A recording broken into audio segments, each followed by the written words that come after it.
opinion, Jake. The tribe has spoken. Fuck you, Kevin. Aw, fuck you too, sweetie.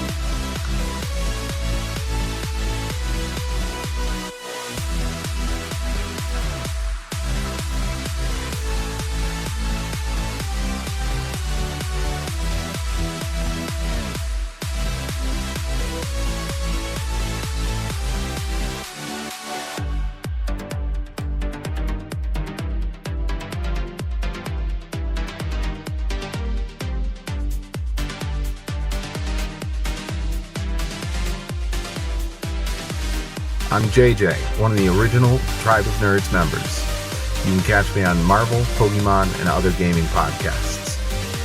What up? It's Josh, resident superhero nerd, but I also dabble in the occasional super villain as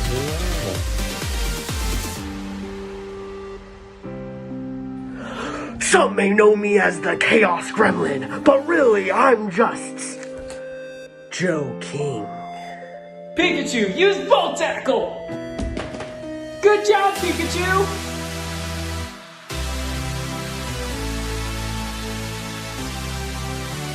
On the Tribe of Nerds.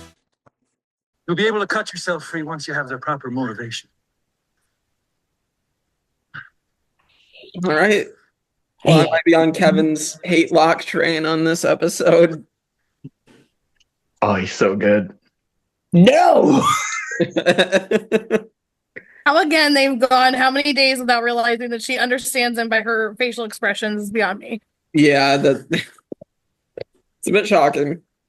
Oh, you gotta do something for me. Oh, to the bed, Look to the bed, Ale. You're gonna have to pee on my foot. I was going to say you have to pee on it. It's not on TV. Just Is that a reference to Survivor? It is a thing that we knew in the pop culture space. Yeah. Well, Kristin is happy if this is the end of Shannon. Don't you fucking dare. All right. Jake's face right now. That's not what I expected. It really went to this. All right. God. The manipulation. Welcome to the club. He is literally Emperor Palpatine. Hey everybody, welcome back to the Tribe of Nerds. Kevin, Kristin, Michael, and I are here for episode 13 of Lost. And what's the title of this episode again? The Mind and Heart? Hearts and minds. Yeah, other way around, but yeah. Yes. Yeah, Hearts and Minds. Yes, aka the Boone and Shannon episode. So this is where we get their backstory, and we also get a lot into the mastermind that is John Locke, as much to Kevin's chagrin. I hate him so much. I hate him so much. It's fine. I need time to process this because I hate him so much. Yeah. You go to your happy place. This episode is such a showcase of why I hate him. Ugh. But you don't it's you hate him until pretty the end. undefendable. Yeah, you can't defend Locke here. Oh my god. Anything that we have to go, I mean, we obviously know that Kevin's gonna, sorry, like for all the viewers, you're gonna get a lot of F you John Locks, I'm sure, throughout this entire one. But just more than usual. It'll be fine. It'll be fine. We'll get through it. Yeah. Just jumping right in, obviously, we see the beautiful man that is Boone and his beautiful eyes. His eyes are insane, y'all. Like, I have to just throw this out there. They are like ice blue. Like, I just have to throw that out there because they showcase his eyes. He's a handsome man. He's very attractive, yeah. Yeah. He's a handsome man. He is. Yeah. Gotta love Ian. Okay, anyway, moving on. We see him that he's sitting on the beach. He is staring off, and we see Saeed and Shannon. They have, from the previous episode, they're starting to go closer. Saeed walks up and is like, "Hi, I have a gift for you for helping me with the translations." He brings her shoes. Why she needs shoes on an island? Sure, whatever. But it's the thought that matters. And But so if one person on that island is going to be like worried about what clothing or shoes they're wearing, you obviously know it's Shannon. it's Shannon, Yeah. of course, but there's again just no point to it. But that's Well, fine. It was thought that counts. It's like a Cinderella so- story, apparently. Yes. And so with that, obviously, Boone gets distracted from his death glare of shoe interaction by Hurley going, "Hey, yo, where's the boar? We need Good question. we need some boar. Are you actually hunting?" And he's like, "What do you mean? Yeah, of course we're hunting." He's like, "'Cause you're never bringing anything back, and people need the protein, dude. Like, it's like serious." We obviously know Hurley. We'll get later in the episode of why Hurley is very desperate for some protein, but Very uncomfortable with the situation. it's very, very hard for him to not have the boar, aka protein, right now. After obviously Hurley walks away, we do see a confrontation between Boone and Saeed. I love that we all pointed out that Saeed is so not intimidated here, but Boone is also not backing down. He's like, I don't care how ridiculous I look right now, and Saeed doesn't care. But I'm putting my foot down. I'm very serious. Stay away from my sister. Of course, Locke then comes in and he's like, "Boone, hey, I found some fresh tracks that don't exist, but I found some fresh tracks. Also, I'm trying to save you from what's probably about to be a beatdown on Saeed on you right now." And then he does this stupid little wave to Saeed, and they go into the jungle here. This is kind of where we get our first flashback with Boone. We see him on a tennis court here. He's talking to his, I'm assuming, girlfriend. They're like, "Oh, I can't believe you missed that ball, blah, blah, blah." You know, just cutesy stuff. To where he hears his phone ring, he picks it up, and it is Shannon on the other line. She is screaming, "Get out!" It's very fearful. He's like, "Shannon, what's going on? You know, tell me where you are. I'm gonna come get you. Just, it's okay, hang in there. Where are you at?" She says, "Sydney." And he's like, "Sydney." And she's like, "Well, Australia." Like, he knows that. He was just confirming Sydney, Shannon, you idiot. I'm throwing out there's going to be a lot of idiots. As much as there's an F.U. John Locke in this, it's going to be a lot of Shannon hate. So, Michael, I'm so sorry. You can defend her when you can. But that's where we're going to stop right now to kind of go into this opening scenes. Jake, what are your thoughts going in, like, with this Boone, Shannon of it all? Saeed's now thrown in. Of course, Locke being Locke. Where are you at?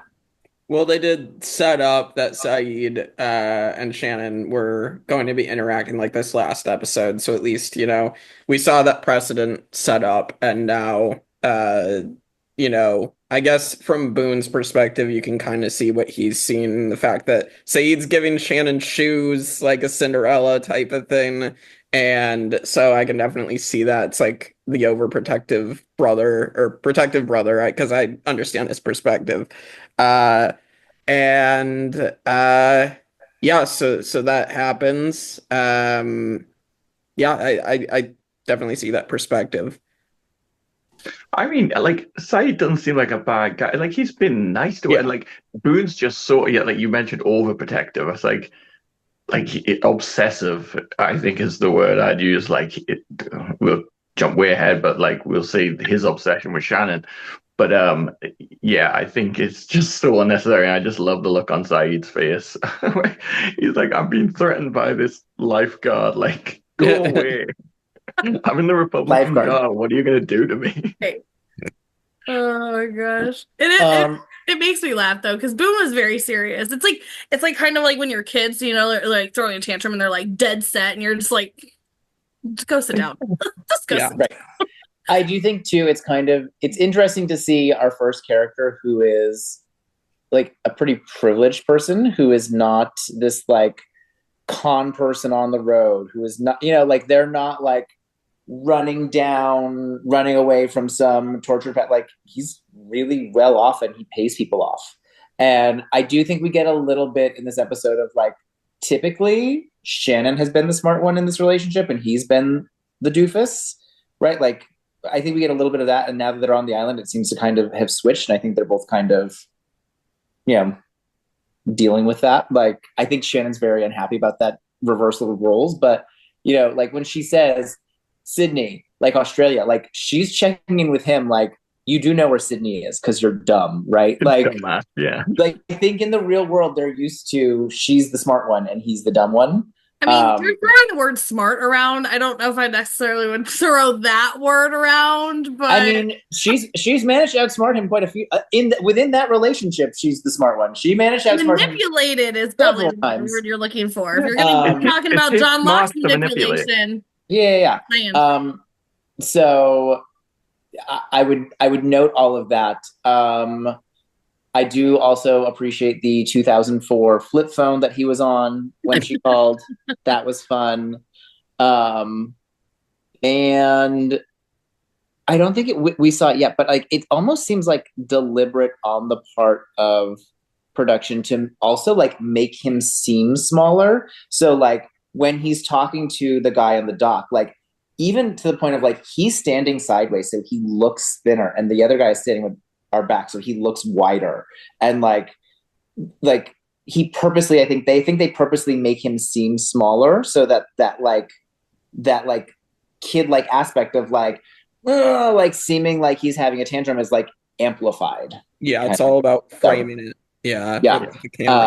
I think we're very much supposed to have that like Boone, like grow up, right? Like they very much want us to feel that. So, and also fuck John Locke. I'll just start the train now. Like, good. Throw some coals in there. It hasn't even started yet. Yeah, we got our first one. Also, I'm going to have a controversial take in this first little segment, but bear with me. At least let me get through it before everyone screams in my face. I'm here for it. Go for it. I'll do my best. Kind of fuck Hurley in this moment. Like, so we know that Locke and Boone are not actually looking for Boar, and then they're wasting time doing this other thing, and they're not providing for food. But like, coming up and being like, where's the boar? Like, what are you doing? Get the boar. It's like, there's 46 of you on this island. That's true. Like, it's not the responsibility of these two people. Yes, they are trying to go out and get food. We know they're not, but they have brought back food in the past. Like, if people are starting to get hungry, send more people on food patrols. Get more people helping Boone and Locke in that situation. It's like he kind of puts it on Boone, like, you're not doing enough. It's like, well, help. I mean, listen, if we're all stranded on an island and Jake says, okay, I'm going to go get some boar, and then a week later, Jake has no boar, and we're like, Jake, what the fuck? Where's the boar? Right? Like, that's true. If you volunteer yourself for that position, people are going to question you on whether or not you're doing it. Now, after a week, I'm also going to be like, all right, well, Jake doesn't know what he's doing. I'm going to go try this myself. Mm-hmm. So yes to that part about Hurley. But like, if Jake says he's going to go do it and then Jake doesn't do it, I'm going to question Jake. So fuck Hurley, but like, that's definitely not something I would volunteer fuck with a small F. Lowercase F. A lowercase F. Not your like all caps fuck you of Locke. It's just like a kind of shitty. Like it's just a small one. It's a small one.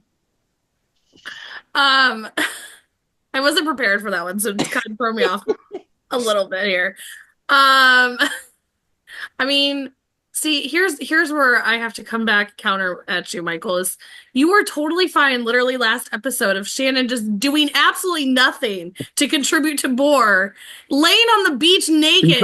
You're just like, she's good at that, but Hurley comes and questions the Boar, and you're like, fuck Hurley.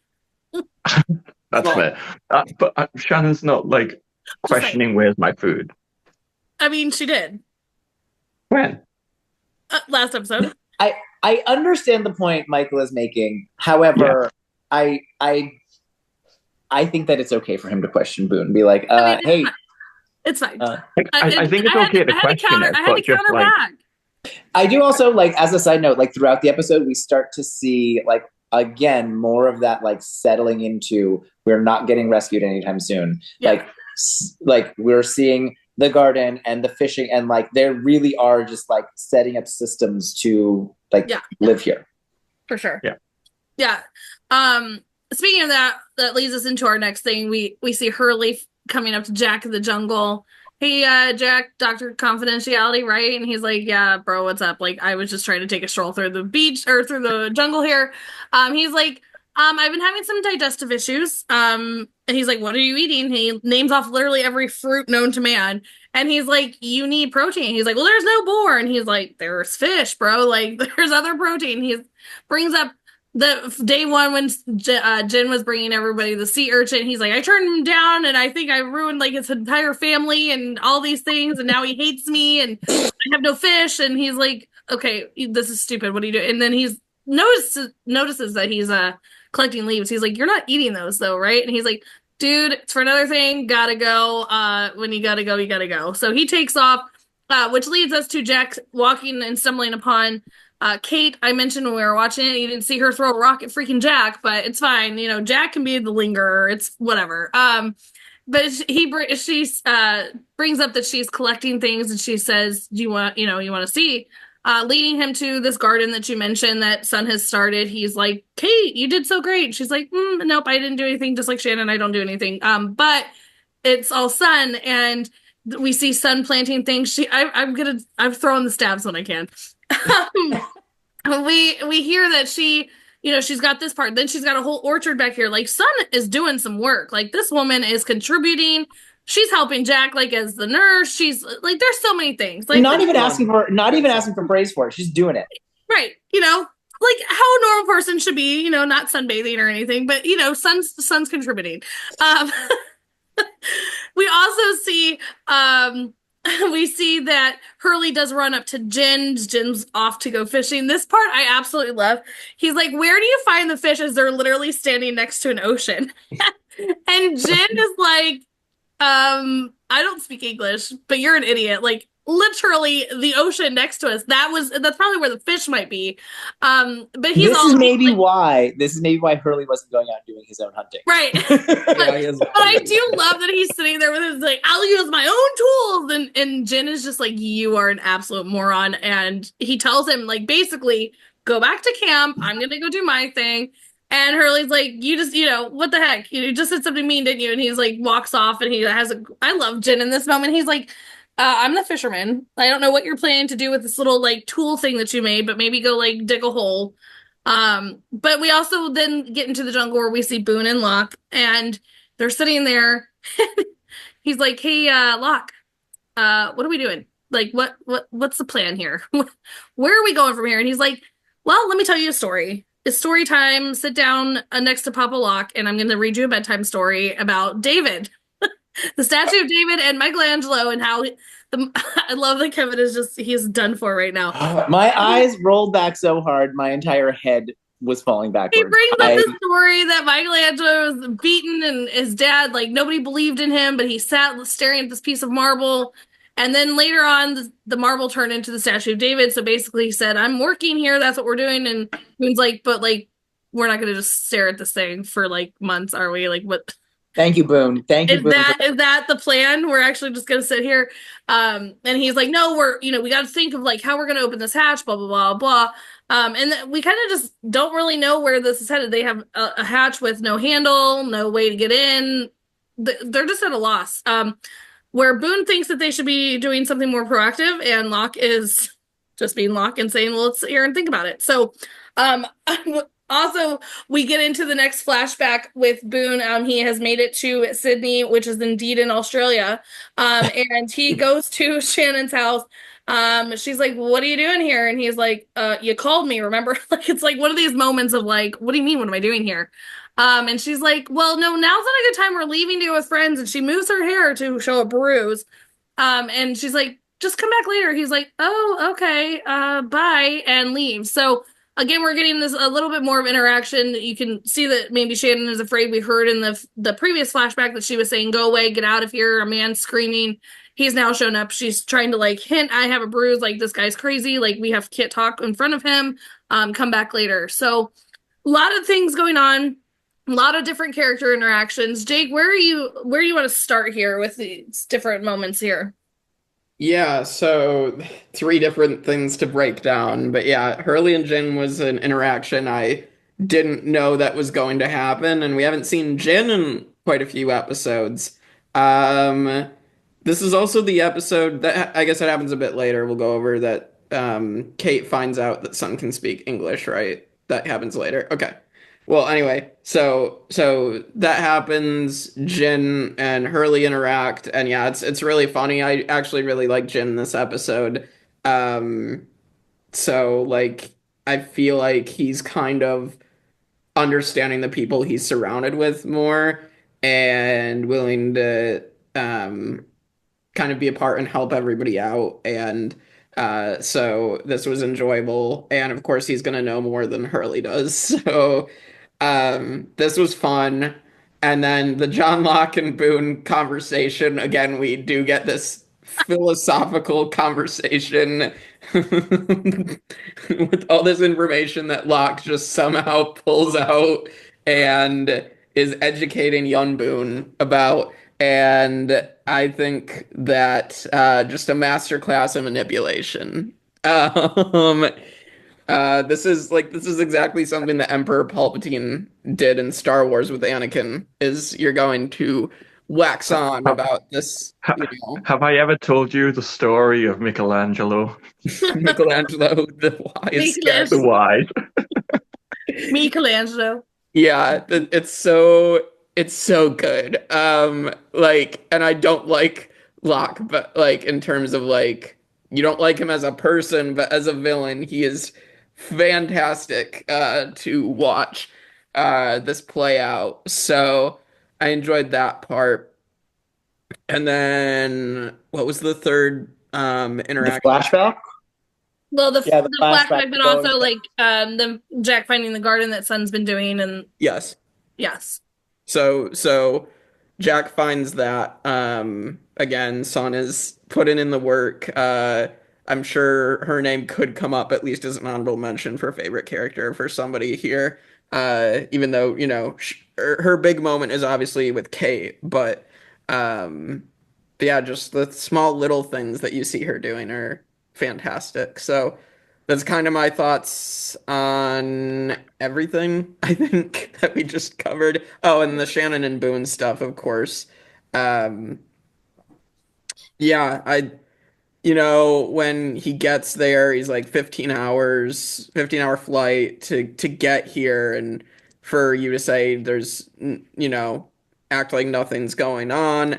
I found that a bit strange, but like obviously, you know, you can say that as well. She's obviously the guy's there, so she's trying to pretend like everything's all good. So at the moment, and we see she has the bruise. So I definitely thought a couple of things. I thought maybe something else is going on, but also this is definitely serious because clearly, you know, it shows it as she has potentially been hurt here, abused.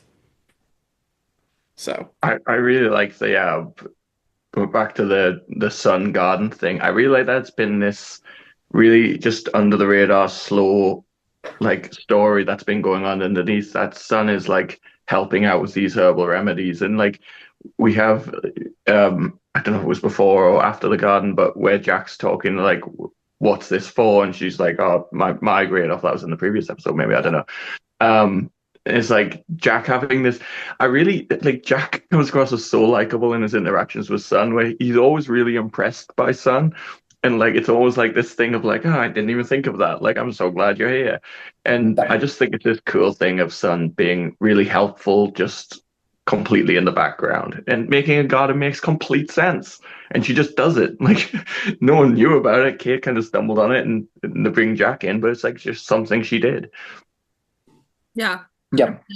Kevin, I'm gonna let you have like 2 FUs because there's gonna be a lot this episode. So like let's get through the Michelangelo. You get like 2 of them and we're moving on. Oh my god. I want to be clear. If I was stuck on an island with John Locke, I would lose my fucking mind. The man needs to shut the fuck up. I can't stand it. Oh, well, did you know he stared at the marble for 4 months, and they said, "What are you doing?" He said, "Working." Like, get to the fucking point. You don't know how to open it. That's the point. You don't know how to open it. And all right, like, that's your 2. We're moving on. And then like walking through, like, we need to tell other people they're not ready. Oh God, John Locke. Well, that's where we're going. That's where we're going. This is why I'm stopping you. You're done. who would you rather be stranded with, Kevin? Pirate God. Sarah or John Locke? Oh. Throw myself out the back of the plane, but while it's still in the air and people are getting sucked out, take my seatbelt off and die. Oh my God. All right, you're done. We're moving on. No, but like, and then like, him, like I said, him. Oh well, they're not ready yet. They're not. You determined that. I haven't gotten to that part. You're spoiling it for our spectators. I haven't gotten to that part yet. I hate him. I love that you call them spectators. I hate him so much. We have a huge audience. Yeah, I can't remember all the. Listen. I look away most of the time when he's on screen because I'm looking at your faces to see if like am I supposed to like this? Am I supposed to enjoy this?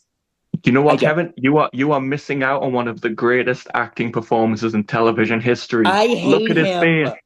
I hate him. So just to get things slightly back on track, I would like to ask Jake a question about this whole segment because they are excavating Locke calls it the hatch. What do you think, Jake? Like, what is down there? Do you have any theories? Because this is the most amazing thing about watching it with a first-time viewer is these theories of what the hell this thing is. Do you have anything?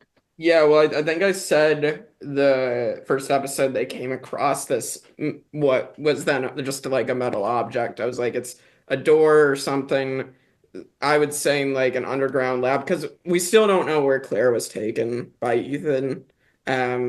So I would imagine it leads down there, but it could be something even more mystical. I mean, clearly we are going to at least see reference of a monster again, even if it's not necessarily complete reality, as we're going to find out. But I don't know. It could be, I think it's either some sort of underground lab layer or whatever, or it's going to be something fantastical. I don't think there's anything in between those two things, fantasy or reality.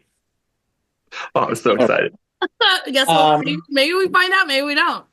No, the last thing I would say though, I tried so hard to cut him off. I'm talking about Boone. I would have muted him. Talking about Boone. So the flashback. I will say that like this was as much as I was like teasing of her like being cute about pushing her hair aside, like this is very like if I'm Boone, I'm believing that she's like I'm doing the same things as him, right? Like I'm going to say I can't tell you how many times I went to go save my cousin from similar situations, right? Like absolutely. And I absolutely in that moment realized like, oh, she's letting me know that he hit her and this is not a safe time to have this conversation, right? Like, so I did think that part was well done. Yeah. And we're going to get to the most helpful police ever in a minute. Oh, we sure are. This show clearly does not like police. Does not like police and does like criminals, like very clearly. Oh, God. Well, let's continue, shall we? Obviously, we are still with Locke and Boone. They are heading back after sitting there for however many hours, I guess, that they decided to sit there. And he's like, we gotta tell people, like, maybe we could get some more help out here. Like, what? And Locke's like, nope, they're not ready. We can't do this. He had already mentioned earlier that you can't get in this fight with Saeed. We're gonna need him on our side. He's obviously anticipating some people are gonna be like on board with this, other people are not. So like, it's not the time. We don't know what this is yet, so we need to take a chill pill. And he's like, okay, fine. I at least have to tell Shannon. I have to tell Shannon. He's like, why? Why do you tell Shannon? He's like, I have to. She's on to us. Like, we need to tell her. And he's like, are you sure? And he's like, yeah, I'm sure. And he's like, well, can she keep a secret? And he's like, yeah, 100%. She's great. She's special in a lot of ways. Like, you don't know her. Like, I mean, I still don't see the special of bikini, but neither here nor there. Anyway, so he's like, okay, so this is your decision. You're going to tell her. And he's like, yes. And he's like, all right. And he lets him go ahead, knocks him over the head. Another concussion.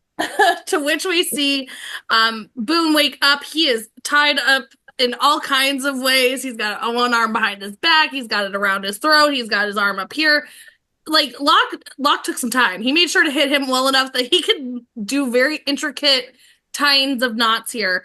To which we don't really understand, but he's like, hey, Locke, why'd you tie me up? Like, what the hell? Like, okay, I guess I won't tell my sister. Like, haha, okay, this is funny. Now untie me. Like, let's go. And he's over there just doing whatever he's doing.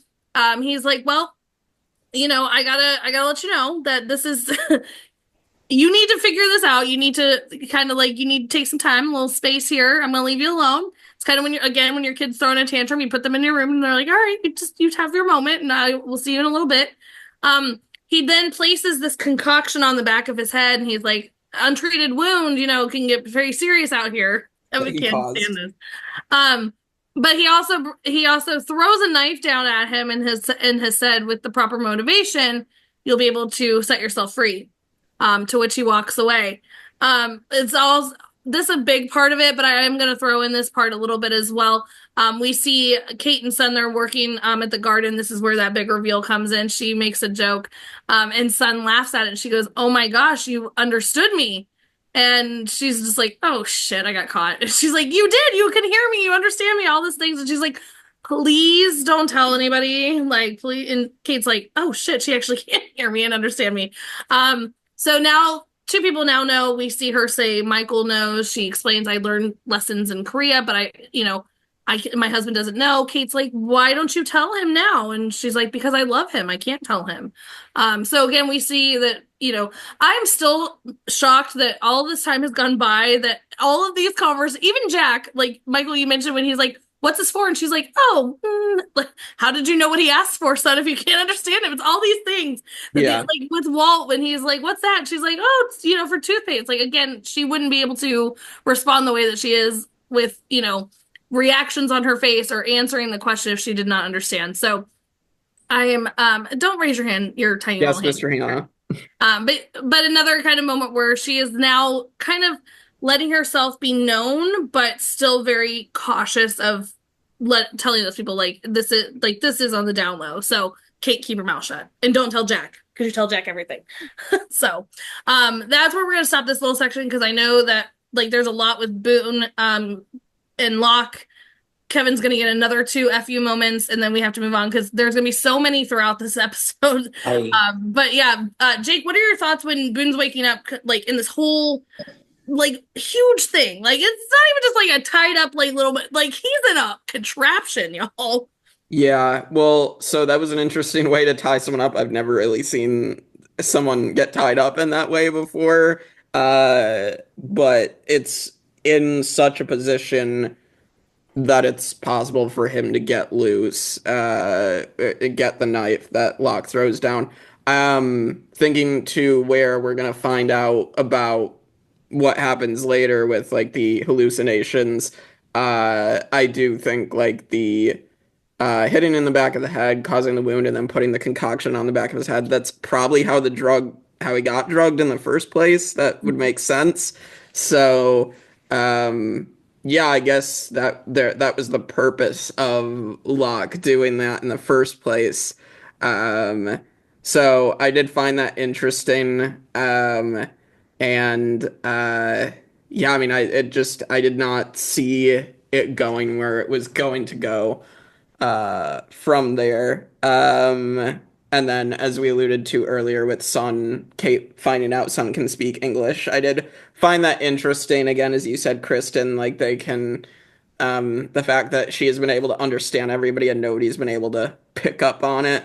My thought on that is, I almost think Jin is sort of hiding something as well, because maybe, Jin loving Sun so much, maybe he went and also learned English. And he's also hiding that, because I could totally see that happening as well. So, because Jin's a smart guy as well, I feel like he would do something like that, and especially because he does love Sun very much, as we've seen as well. So, that's kind of my thoughts on these 2 scenes. That was such a funny it would be such a funny conversation where it's you speak English? Oh, I speak English. Crazy. Who would have known? Weird thing on the Jin point, because I feel like we're going to go down a whole rabbit hole here with Locke in a minute. So on the Jin point, we talked about it being a really good episode for Jin. They use him really well in this. I think it's kind of difficult on Island when it's not a Jin and Sun episode where you're getting the flashbacks with the subtitles and stuff to really explore that character when you're on the island and he can't really communicate with anyone except his wife. So I think they did a really good job of having him be communicative without words and have this great storyline with Hurley. I thought they really did a good job with Jin in this episode. I love those scenes. Go, Kevin. All right, I'm gonna start with Kate and Sun, and just say I think that. So number one, we see in this episode that Jack still like talks louder around Sun as if that's going to help her understand him better, right? So like I think she's able to play off the like, what is this for? Because they're holding up and they're like, what is this for? And so she can play off like, oh, like the thing that you're holding, you must be asking what that's for, and like that they won't catch on to that. But like in this specific one, like she laughs at like a story. So like you're not able to play that one off and be like play dumb on that. So like though I think while we catch those things, because I think within the context of the show, it makes sense that like this is the time that she gets caught. Moving on to my like arch nemesis. Remember, you only get 2. I can't stand him. First of all, what was he supposed to do? Like dislocate his shoulder to get that knife? What if you threw the knife a little bit off? What if your knife throwing skills got a good aim? Like what if? All right. I'm really over the God level. Like I know everything, and I know when people are ready to know other things and they're not ready to know other things. And I'm the special one. I'm the one. The island showed me, and only I'm ready for it. Like, why? Why only you? Why only you? I don't like that he literally left Boone to die, right? Like there's monsters and bears and all sorts of shit. And that's on top of it just being a tropical place where like maybe there's poisonous snakes. You don't fucking know. And boars that attack people. And you're just going to leave him tied up there with a rope around his neck? Like, dude, fuck you. So I hate John Locke. I wonder who's getting least favorite character of this episode. Oh boy, Yeah. I wonder. It's like you, and for what? For what? So that so that you can poison, like what? How long have you been working on this scheme to hit him in the back of the head and put this thing on him to have him have this hallucination? Like how long have you been planning this? Right? This is not your person that you're helping. You're not asking for his help. You're not teaching him anything. You're just being a dick. Taught him about Michelangelo. Ugh. I already forgot half that story. Fuck that story. Fuck John Locke. I love that story. It's so good. Like it's very difficult. I'm not defending John Locke's actions. I'm just enjoying the character. But like it's just so fascinating. Like he seems so sure that he knows what he's doing. He knows everything. Yeah, like, but where does that come from? Like, we know he's had this life-changing experience, that he's, had this experience with the monster, and now he's found this hatch in the ground. Like, he just seems to have this absolute certainty in these people aren't going to understand, and what I'm doing is what's best. And whether or not that's the case, we're yet to find out. But he believes it, like 100%. He believes this stuff. Like I think in his own mind, like you see when he's talking to people, like I think in his own mind he is helping Boone. When he talks about how I'm not saying he is, but I'm saying in his mind he talks about how he's helping him do what he's going to need to survive on this island. I think that he believes that. Yes, it's reckless. Yes, it's dumb. Like you're leaving him out there stranded in the middle of nowhere. But he has this self-belief in that it's the right thing for whatever reason. Because he is self-centered. Yeah, because he's a dick. Sure. All right, before he goes off on another tangent, I'm getting this train back on the rails here. So as we come back to Boone, he hears screaming and he's like, hello? And then you hear a woman saying, Boone? And he's like, Shannon? And she's like, oh my God, I'm help. He's like, come over here and untie me. I'm tied up. She's like, I'm tied up too. And then, of course, we hear our monster, to which Boone's like, Shannon's screaming. I have to go help protect Shannon. So he almost, again, like dislocates his shoulder to the point. I thought it was going to pop out. I've watched this show multiple times. I still think it's going to pop out every time. But he does get the knife. He does free himself. He runs up to Shannon. He unties her and they start taking off. I'm going to point out this because it bugs me in Taken too. The way that she runs bugs the crap out of me. She runs so stupid. Listen, go watch it back.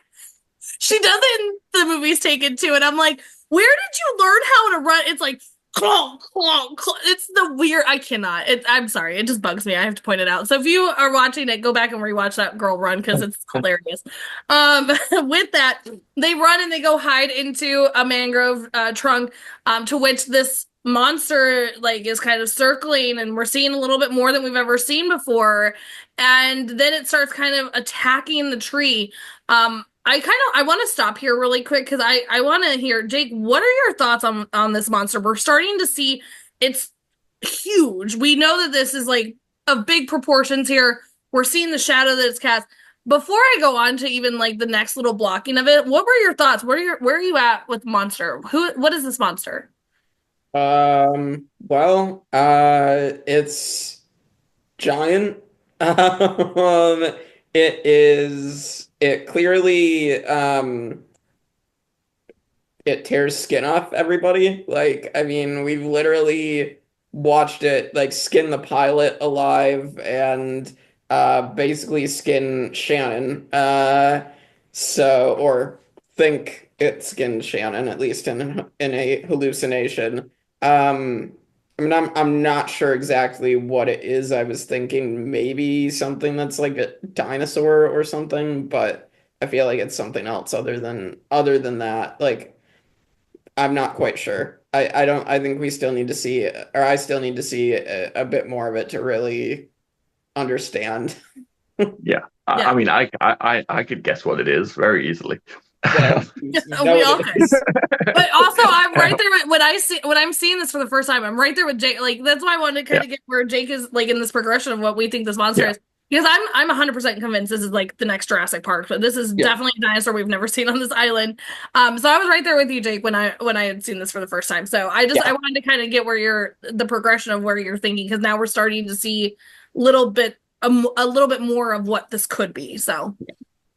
While we're on monster talk, I'm curious because this is an episode like where we don't really know. So, do you guys think that Boone was fleeing the monster, and that it was, when he's hiding in the mangroves, like Boone is out there, like he could legitimately have had that experience with the monster, or is the entire thing hallucination? I don't know, because has Boone hasn't had an experience with the monster. So we've seen that the noises and stuff, it does line up with what we've seen. So maybe that was, again, it goes back to Locke putting him in legitimate danger. But I don't know where you sit of whether it was a legit attack on Boone or if this was all just part of the drugs on his head. Honestly, I like that you bring that up, and I kind of want to hear what Jake and Kevin think, because I looked at this in both ways. I actually see it both. I can't, there's no one answer for me, because it seems that the hallucination was strictly Shannon. So basically he's hiding in the mangrove. Shannon's not there. Like, you know what I mean? So it seems like that's what the hallucination was strictly Shannon. Yeah. But however, he does bring up that thing killed my sister. So, I mean, I think it's maybe the whole thing. So I honestly think it could be both. Either way. Jake, Kevin? I mean, I agree that it's probably mostly Shannon. I still think there's some sort of monster out there. I mean, John Locke seems convinced that he's seen something that's given him some signs. Oh yeah, I'm not denying that there's like, I'm just saying, was that a legit attack of the monster on Boone? Right. Like, yeah. I see what you're saying. Yeah, I feel like he definitely could have heard some things, or actually been running away from something. But yeah, I definitely think at least Shannon was obviously a hallucination. She didn't actually die, clearly, as we are gonna see. Sadly. So yeah, sadly for Kristin. But no, I'm very interested to see how the rest of this goes down, and kind of like what role John Locke is performing, because I mean, clearly whatever he saw kind of like did something to him. So gave him a spiritual awakening. So I don't know. We'll have to kind of see, or I'll have to kind of see as this goes. Yeah, I think we have to kind of settle on, like, he does get untied, right? Like, he does get untied. He Right. does physically get to the next location. So, like, he must really be doing the actions that he thinks he's doing. Yes. But Shannon's obviously not there, because not only is she clearly alive and well at the end of the episode, but also she has clearly not been through this traumatic experience of running from this monster. So, like, Yes. that, I think that's kind of where we have to, like, settle that. But then I also wonder, is this monster attacking, or is this monster toying because the monster knows that he's hallucinating? Right. Yeah, like, is the monster really, like, really trying to hurt him, or is the monster just trying to make him scared?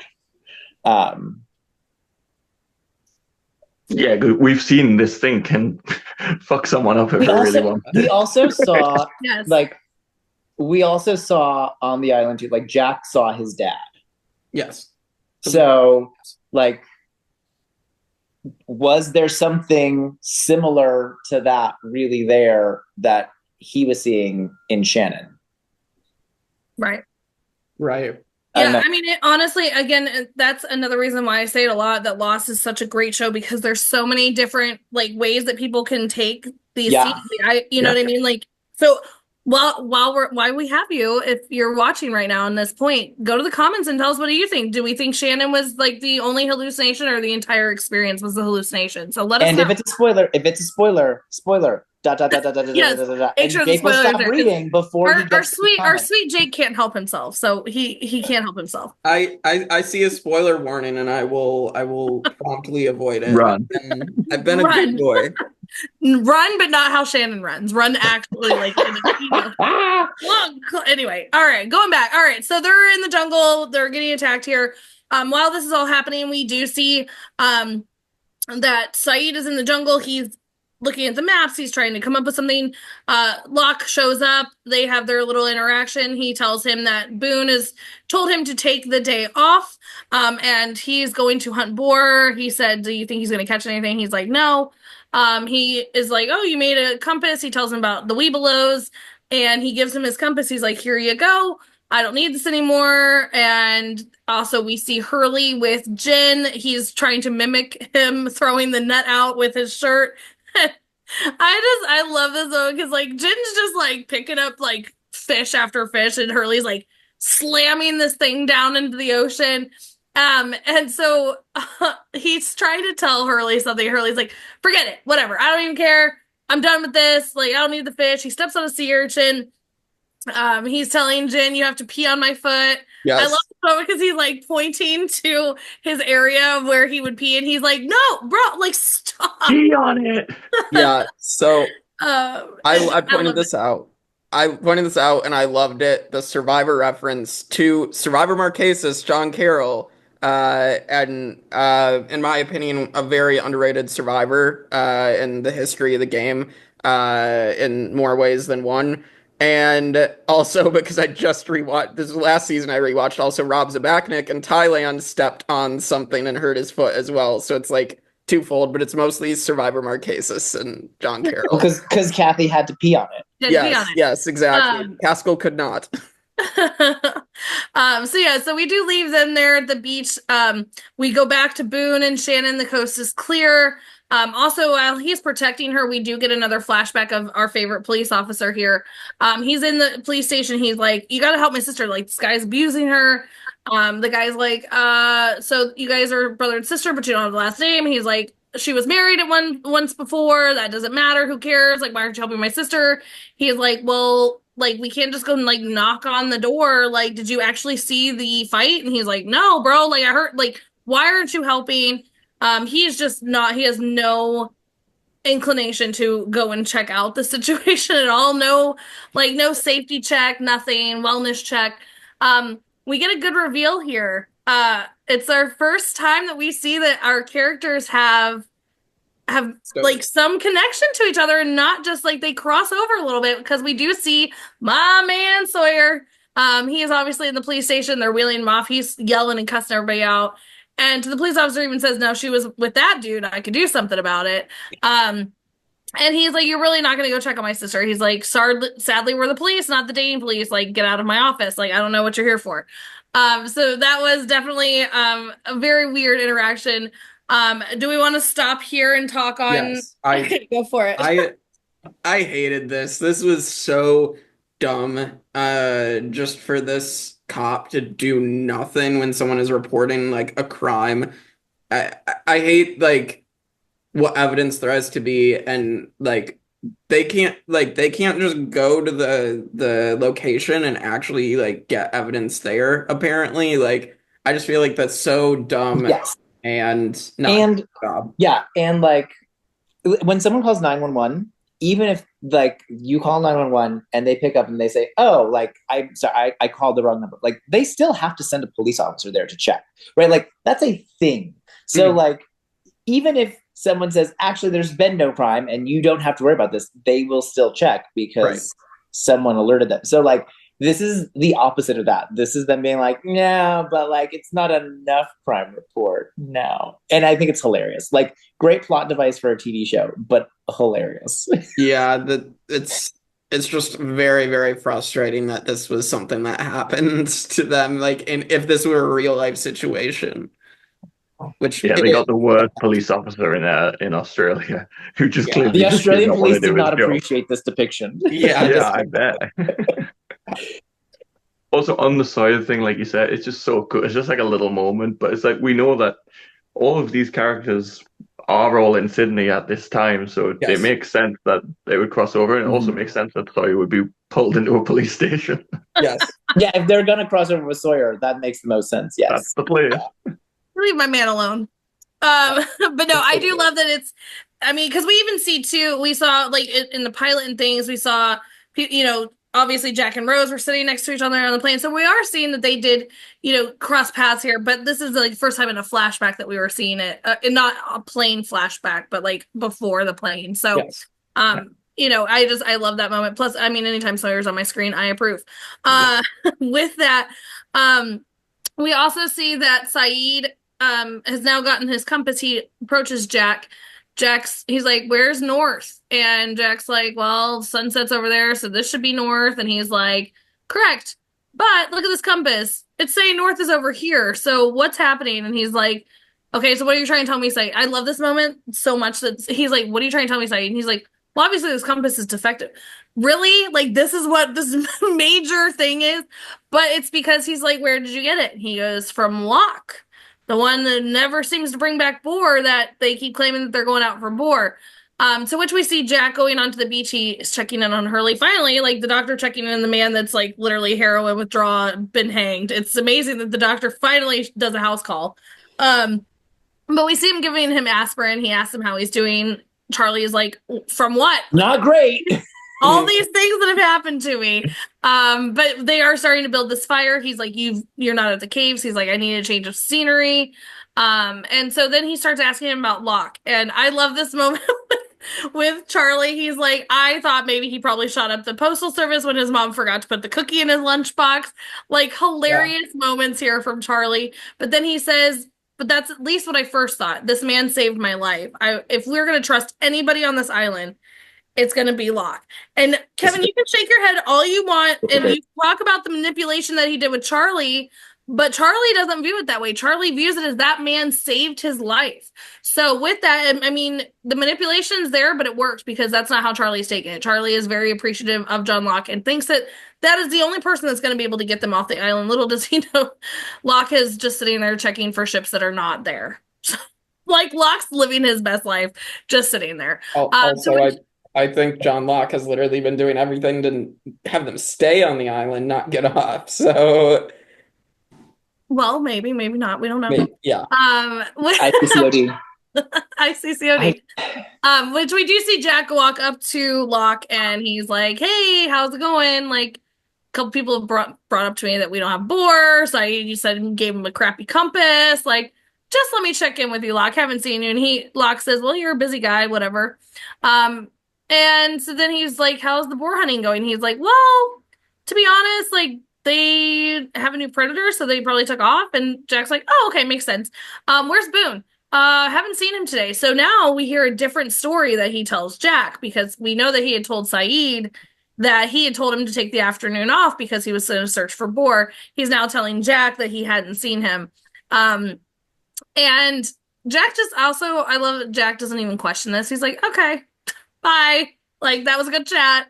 And I do love that. Like I talked about it in White Rabbit. Like, I just love whenever those two characters have a scene together, that they're so good together. I just think both those actors have such amazing chemistry, especially together. Yeah. No, I agree. They are two phenomenal characters, like not even just characters, but actors to be able to portray, just these great moments. I'm going to bring this kind of last little part in before we get into the rest of Boone and Shannon and all those flashbacks, because this is a very sweet moment that needs to be, told. We see Hurley walk up to Michael. Michael, it looks like he has found his bag. He's like, that is fantastic, dude. Like, also, if you ever have an enemy, tell him to step on a sea urchin. This is horrible. But we did see on the beach that Jin did give Hurley a sea urchin again, to which Hurley is like, okay, fine, I guess I'm going to take it. He promptly throws up. But he's like, I am just going to stick to fruit, I guess. He even brings a papaya, and him and Michael are talking about this. But Jin walks up, and I tear up because it's just such a sweet moment. He hands him a fish that he's already cleaned as well. Like, he took the extra energy to be like, we now see eye to eye. We're good. Like, this is our friendship. Like, adorable. We just now grew something in our relationship. And I just think that that's such a beautiful moment between Jin and her. I mean, even as Jin's walking away, like, again, doesn't care about thank you or anything. He's like, oh my God, wait, this is even clean. And he just kind of gives him a smile and goes over to Sun. We know that Sun and Kate have talked, and, she said, have you ever lied to the man you love? This is why I'm not telling him, these types of things. So she's, viewing that. Jack, of course, walks up, was like, oh, they look happy. And she's like, happy, haha, whatever. And he gives her some more seeds for the garden. So I wanted to stop it here, and we can kind of go on to all those little things that we saw, because our main focus obviously is the Shannon and Boone of it all. So anything we want to discuss about those little interactions? No? You can get to the big reveal. I didn't know if you guys wanted to stop or anything. No, I do like the cultural, that Jin thought that refusing the sea urchin was like a slap in the face, and so then Hurley has it and promptly throws up, and then he realizes oh, that's why you didn't take it, and to make up for it, gives him the completely clean fish. I like that. Yeah. It's just such a cute moment. It's so adorable. Yeah. Even Jin taking the moment as Hurley's throwing up to be like, it's okay, buddy. Oh, I'm sorry. I'm so sorry that I made you throw up here. Lost in translation, where I misunderstood. Right. Anything else on these little interactions before we go to our major focus of this episode? Let's hit it. Let's do it. All right. I was honestly just trying to give us a reprieve here from all the FUs that are about to happen in this moment, but here we go. All right. So I'm going to go back to, obviously, Boone left the police station and went to Brian, who is Shannon's boyfriend, husband, whatever they are. And he's like, all right, you're going to stay with my sister. I'm paying you off. I've done this before. How much, whatever. He's like, okay, I'm gonna need a little bit more than that. How about 50 grand? Whatever. So he writes him a check. Also, who's writing checks for 50 grand? It's nothing. Right. Thank you. Boone, where I need some money. Can you be my sugar daddy, please? Because if I'm randomly throwing a check for 50 grand, also from a check, that's a bank account. What are you doing? And obviously, we see later on that he's doing this without his mom knowing. So this is his personal money that Boone, sugar daddy, hit me up. I'm well aware. So with that, we see him pay him off. He goes to their house, and Shannon is like, what are you doing here? You should have come later. Brian shows back up after he said that he would not see Shannon again. To which Boone then comes to the realization that all of these times that he has bailed Shannon out, she has used him. This little bitch, and I'm quoting Boone here, this bitch, I cannot believe she would do this to poor Boone. It's not wasn't Boone that did all this. It was his mom. So why are you taking this out on poor sweet Boone? And he's only here to try and protect you over and over again. You keep doing this to him. So she is a horrible, horrible, horrible person. And if she's not everyone's least favorite character, I'm questioning things. You know who my least favorite character is. Whatever. Anyway, so back on. I'm gonna make her my favorite now just to spite you. Whatever. So then back into the jungle, we do see that they have now come out of the mangrove tree. She's like, why did John Locke do this? Like, he's the psycho that put us in the situation. What'd you do to piss him off? He's like, I didn't do anything. She's like, you're a liar. You've always been a liar. I need to know why I'm out here fighting for my life. He's like, well, we found a hatch. I love this moment that we were talking about how Shannon was the smart one. Okay. He's like, we found a hatch, and she's like a door. No. I think it's the other way around. You can't claim she's the smart one and she doesn't know what a hatch is. The right word. Hang on. She's the smart one. Hang on, Kristin. You can't have a go at Shannon. This isn't Shannon. She's not real. I'm having a go. I'm having a go at her.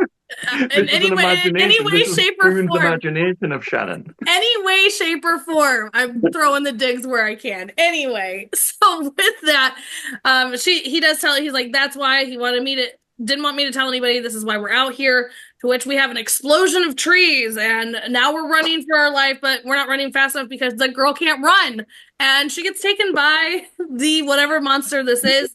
Boone's yelling, no, Shannon, oh my gosh. We see him go frantically searching for her, to which he stumbles upon a lot of blood, looks over, and Shannon is dead on a rock, ripped open from, everything like Jake said. She is skinned, bloody. He's like Shannon, and she dies in his arms. Happiest day of my life until we find out he goes back to the beach and he attacks Locke, and he's like, that thing killed my sister. Like, how dare you? He's like, wait, what? Huh? What? That's what it made you see. That's what it showed you? And he's like, your sister. And he looks over, and Boone looks up and sees that Shannon is all well. Sadly, to my dismay, I cannot believe this bitch still survived, and she's bugging me on the island. But here we are. She's over there having a field day with Saeed, and he's like, bro, what did you do to me? And he's like, I didn't do anything. He's like, that stuff you put on my head, you drugged me, blah, blah, blah, blah. We're like, what happened here? To which Locke is like, everything that was you. I didn't do anything to you. I just gave you the stuff to hallucinate. But you hallucinated that for your own reason. To which he then said, but my sister, she died in my arms. And he goes, how did that make you feel? And he said, well, relieved. I mean, I would have been relieved too, but here we are, still stuck with her. But with that, he then tells him, well, now you know, let it go. We're leaving her. You don't need her. You're your own person now. Now let's go back to work on the hatch. And that is how we end the episode. I'm not even going to you first, Kevin. You can sit there and stew in all of your John Locke hate. Jake, where are you at in this moment? I know, were you thinking... Oh, but don't forget the incest reveal. Yeah, we have to talk about that. I mean, if you really want me to. But, I mean... I think we just need to mention it. Okay, we can mention it. She shows up at the hotel. Listen, I'm only not mentioning it because so many people are going to come for me. But that's fine. They do. I'm going to bring it up because Shannon's such a bitch again.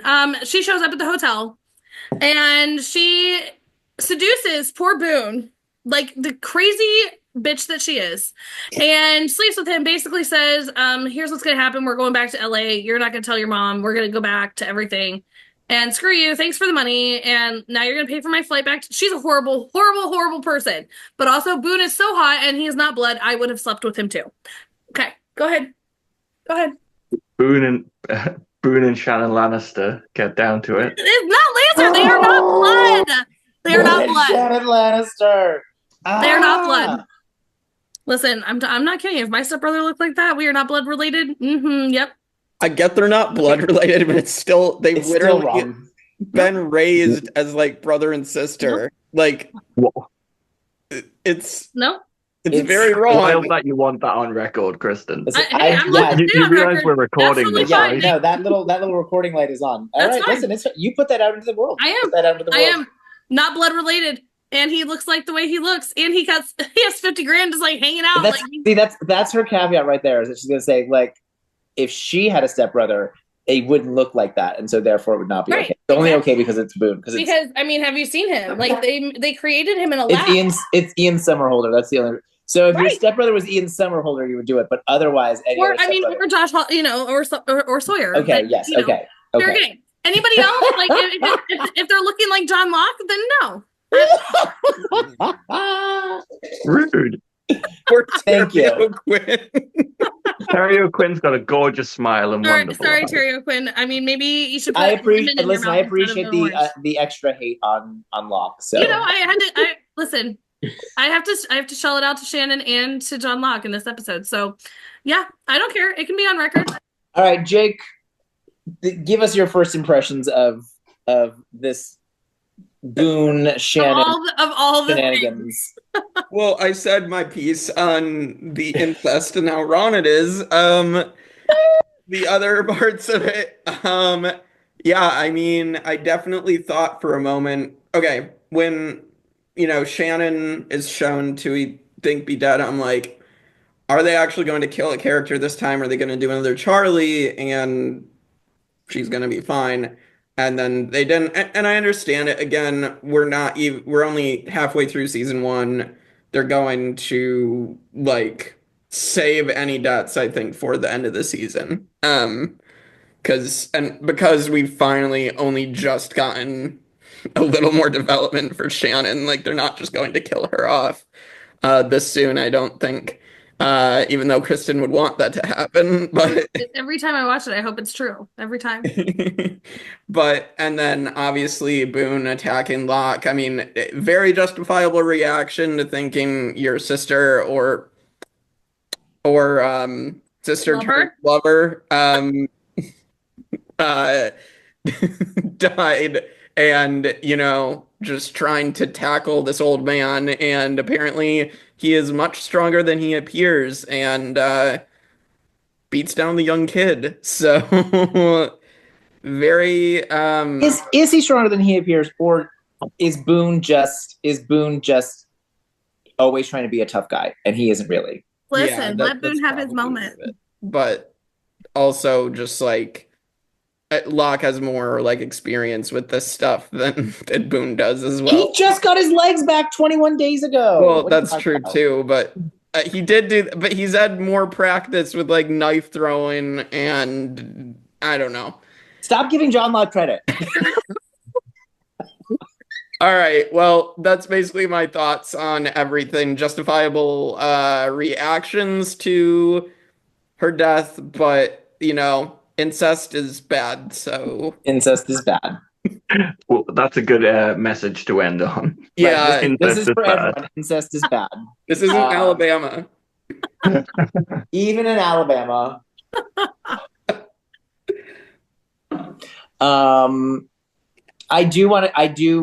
I will say again, I think that in the outside world, she is the smart one, Boone is the dumb one. I think because it's his imagination, he takes it as yeah, Hatch, duh. But I think that interaction in the real world would be do you just know the word you use? Do you know Hatch means door? I think that in the real world, she's the smart one. She obviously manipulates him successfully many times. How does she get him to give up on this being mad at her this time? She seduces him. She gets one over on him constantly. So I think the real world, she's a smart one. Now, we've only met them. We have only lived with them on the island. So we know her as the dumb one. But I don't think that is the real world. Well, I mean, I'd like to also point out that when she had to help and she almost missed helping with the signal, she had to ask where the button was again 500 times. He had to spell it out for her. So okay, but she has never used that equipment, and she is translating French from flirting with a guy from San Tropez and watching Finding Nemo with his kid 1 million times a day, right? And from that, she's able to translate the entire message. I think she's actually much smarter than we are led to believe, knowing her on the island. Michael? I think we covered everything I had, so yeah. All right, so I hate Locke, but we'll get into that during least favorite characters. I'm sure you will. All right. least favorite and least favorite. Like, Kevin, why don't you just start, because literally we already know that it's gonna be it's a bad. I wonder who. Okay, so most favorites. I think for favorite, I will go with. I kind of just want to go with Shannon just to spite Kristin, but I don't think Shannon actually did. I don't think she's actually a very good character. Like, I think is very interesting, but I don't like. She's pretty horrible. No, I'll go with Sun. She's doing the garden. She's helping. She's not asking for a ton of attention for doing it. She's not asking for praise. She finally slips up in a major way and gets caught knowing English, which is like big character development. So I'll say her for favorite. Least favorite? Gee, I wonder who I'm gonna pick. Least favorite? Fuck John Locke. Oh my god. If I got lectured about Michelangelo looking at a block of marble, I would lose my goddamn mind. I cannot stand the way he talks down to everybody, the way he thinks that he is so special. He's so special. You're not the only one who got healed. Rose also got healed. And Rose isn't sitting there like having this moment, right? Like, she's not, I'm the special one. Everyone pay attention to me. No, she's not. She's being normal. What's John Locke doing? Manipulating everyone around him, right? Because he's a dick. Right? He manipulates Charlie.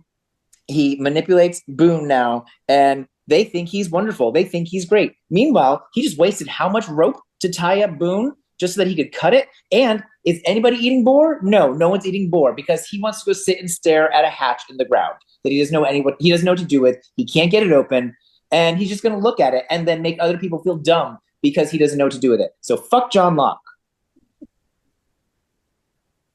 Point taken. Okay. All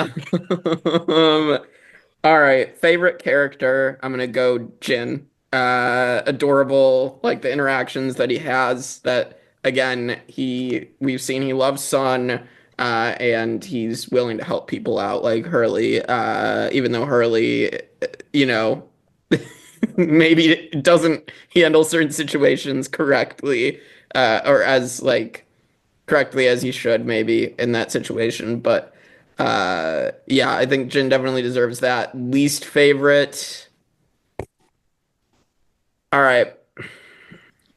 I'm gonna go Shannon just because I'm not gonna go with the incest plot line. Or I am gonna go with that for like the worst moment. I'm not gonna like sugarcoat that at all. It's bad. So I have to put Shannon. She seduced her brother into that. So yeah.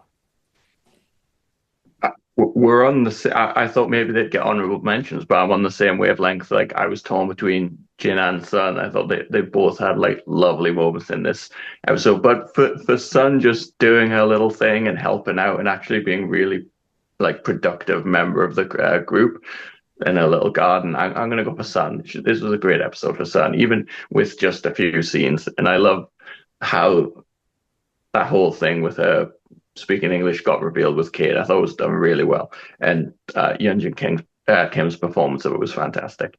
So go Sun.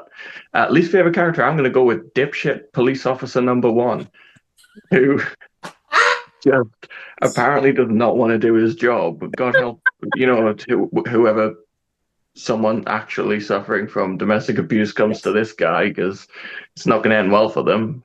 Yeah. Do your job. Love it. You just said dipshit officer number 1. Like, there's gonna be like a whole list. Yeah. Well, based on what we've seen, maybe there is. Made me laugh. Sorry. Yeah. I wasn't prepared for that, and that was glorious. Okay. All right. Favorite character. I do love Sun in this moment very much.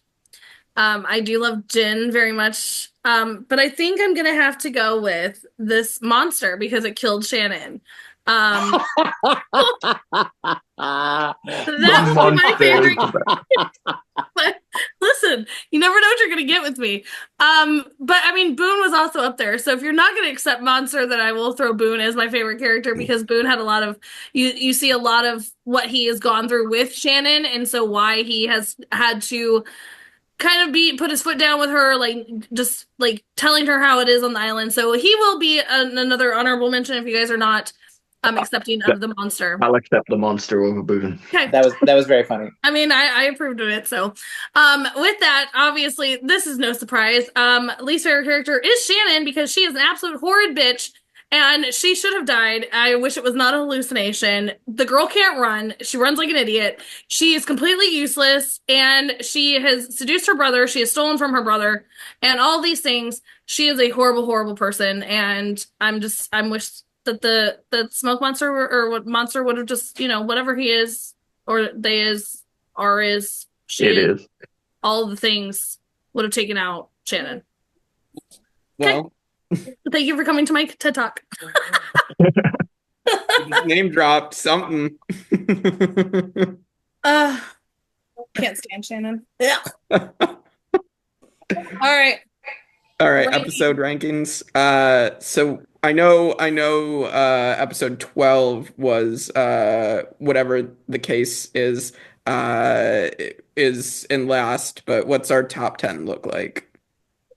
Oh, sorry. hang on. I'm not putting this above the moth. I'm just saying that now. Yeah, Sam. Yeah. No. I don't think it breaks top 10.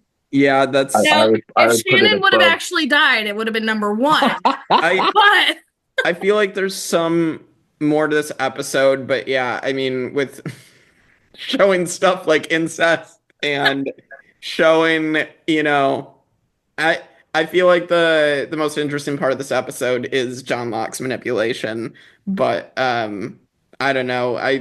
There's a consideration for me to maybe try, but the moth did have Charlie's backstory, which was way more compelling. So I agree. I'll keep this out of the top 10 as well and above. Yeah, I was thinking above whatever the case may be, but yeah, not breaking the top 10 with the moth.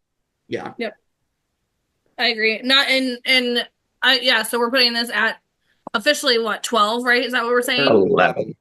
11. Yep. Okay.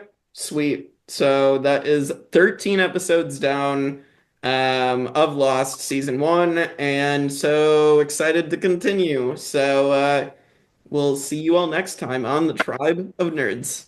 Fuck John Locke.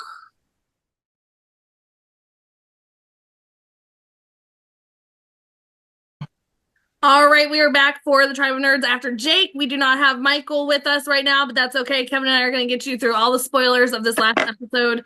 Honestly, this is like the punishment section because we're the two who slipped up during the regular part of the episode. Michael was like, I'm not getting involved in this shit. I know, he's like, I'm done with you guys. I hate you. He's so mad at us. That's probably what it is. He's mad at us right now, but it's okay. No, it's actually just he's in another time zone and it's late. Yes. But it is fun to joke that we're the idiots. we are definitely the idiots, but it's fine. It's fine. It's fine.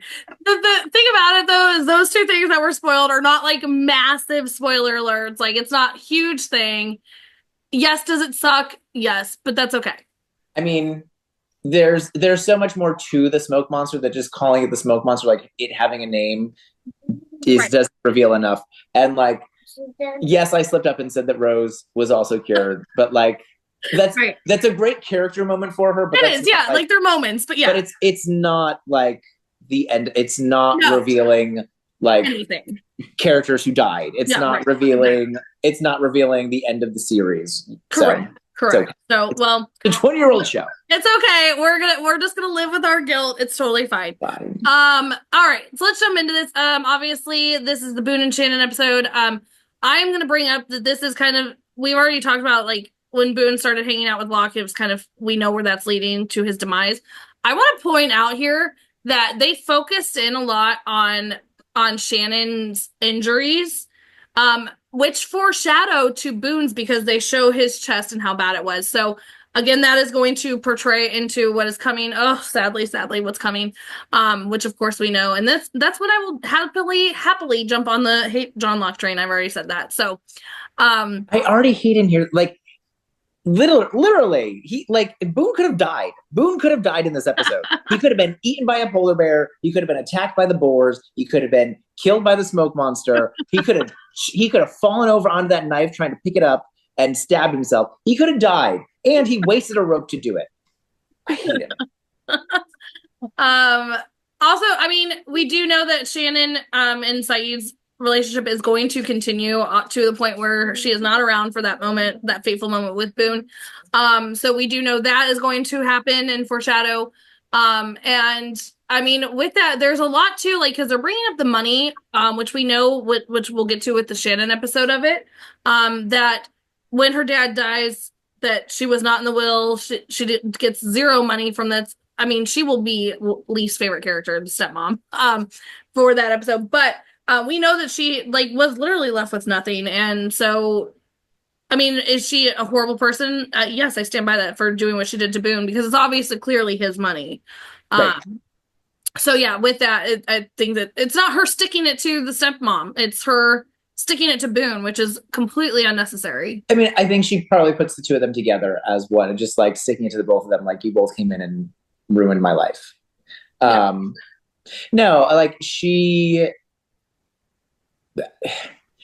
Like I said, I think I really do think that she is supposed to be the smart one in the real world, right? Like, not only that, like the way Boone is like, well, do you know who my mother is? Like, no, bro. People in Australia do not know that your mom is a wedding planner extraordinaire. Like, no one fucking knows that, dude. Like, so I like, and that's in the real world. That he's like, well, do you know? Like, no. So in the real world, she's probably the smart one, which has probably also led to a lot of like within the family of like once her dad is dead, like you're like, don't talk down to my son like that, you know? Right. So, well, and I also want to bring up too, because we saw like what we will end up see later on, that we're seeing Sawyer and Boone and several characters that have actually met and coincided some way or another. We also know that Shannon's dad dies because of Jack. So we're going to get to all that when we get to Shannon's story. But yeah, I love that this is kind of our first stepping stone to seeing them actually connect somehow in the real world outside of this. So it is good, like clever on their part too, of like, planes go from destination to destination. So like they could have crossed paths in their final destination of LA, or they could have crossed paths in their starting destination of Australia. So clever. Yeah, most definitely. Other spoilers for future before I get into the numbers, because there were so many in this episode that I caught. I was like on point today. Well, on point on some things and not other things. I mean, the spoilers of Boone's gonna die in the plane. It's John's fault, because John thinks he knows everything. All right, right. I mean, also too. Oh, go ahead. No, I was gonna say spoilers that Rose is also healed. Right. Whoops. Another spoiler we do know is this is where Sun slips up to Kate. She eventually that is coming up, that she's going to have this massive reveal. It was funny because Jake brought up that he thought that Jin also spoke English, and it's like just I love when he gets things right, because like, good for you, Jake, but I love when he gets things wrong because it's so much fun. Also, he brought up with the hatch, he thinks that it's a lab, which is another thing that we can bring up as a spoiler, is that yes, he is correct, but not on this particular hatch. There is a lab where they did take Claire and things. Where they took Claire. Yeah, this one is literally a living arrangement for another part. Yeah. There are several stations of what he is correct on is the Darwinish whatever. Stupid. I hate that he was right on that. But this particular hatch is not that, but he is actually somewhat right. Yeah. Also, I'm gonna bring up Michael, sorry, that's coming up. He literally in the next episode, and I think that's what I'm gonna bring up to Jake on when we watch that, is he opened that box, which is literally the next episode. We're gonna get into the Michael and Walt of it all. That they set it up for us to be like, oh, you got your bag. How like it's in like we don't care, but then how important that little box becomes in the next episode, which of course is all the letters he's written Walt that his mother has hidden all this time. So yeah, another spoiler there. So, but you don't have to wait that long. It's literally coming up. So with that, I'm going to jump into the numbers. You ready for this? There are a ton. You probably missed this one because you hate when John Locke's on screen. He brought up that Michelangelo had stared 4 months. Yep. So I know you heard that one. Boone mentioned, even Jake brought it up. I was like, you brought it up without knowing you brought it up, the 15-hour flight that Boone was on. He also says that camp is 4 miles west. So the 4 miles there. Okay. And then he also brought up that Brian he had paid 3 other guys before him, so plus Brian would have been 4. So that one wasn't as in your face, but he had said he'd done it 3 times before, and then Brian would have made the 4th. Right. So yeah, there are probably more, and if I missed some, then let us know in the comments. But also put the spoiler thing. But there's another thing I want to bring up here. And I did not notice it until I watched. So it's funny, I'm watching this with my son as well, and we're a little bit ahead of where we are at here. But I didn't notice it until I watched that episode with him a couple days ago. The detective, he has a fake eye, or what I'm assuming is a fake eye, because if you notice, it doesn't blink and it doesn't move and it's whatever, but it's a very dark fake eye, and his other eye is a very light eye. Interesting. Again, bringing up the light and the dark that we've seen so many times. So interesting. Yes. Yep. So go back and watch it if you missed it. But yes, he is I never once, and this is, I've watched the show a million times. I've rewatched a million times. Never once caught it, and I caught it a couple nights ago. So I wanted to make sure to definitely bring that up for us in our spoiler section of the light and the dark mentioned yet again. Well, not even mentioned, but shown yet again. No. It's like if you're going to give somebody a fake eye, you would make it as close to their eye color as possible. So why is it? Yeah, I did not notice that. I'm kind of on the opposite side of the room from the TV. But I still go back and watch it now. It's a big TV. It's a big TV. I should have seen it. So I didn't. You should have seen it because it's this is the second time since we've started these that I have not noticed someone's eye color. But also, like I said, I've seen the show and rewatched it a million times. I never noticed it until literally the other night when I was watching it with Kason. So, yeah. So I wonder. We gotta mention that to Michael. I wonder if he actually saw that. But anyway, anything else that we need to discuss on whatever hearts and minds that we had in here? No, Boone's gonna die, and it's gonna be sad. It's gonna be all John Locke's fault. The worst. That's worst the best episode. All right. Well, with that, again, like, comment, subscribe, all things. Make like, share, comment, subscribe. Yep. Mark spoiler comments. Yep, and be kind to our sweet baby Jake, because and be kind for me for my comment on Boone. Right, like we are messing up enough on our own. We don't need you all to also add to that. Also, nobody come for me for my Boone and Shannon moment. They are not blood related. All right, that's what we're leaving this on. We'll see you guys for another episode of After Jake talking about. Bye.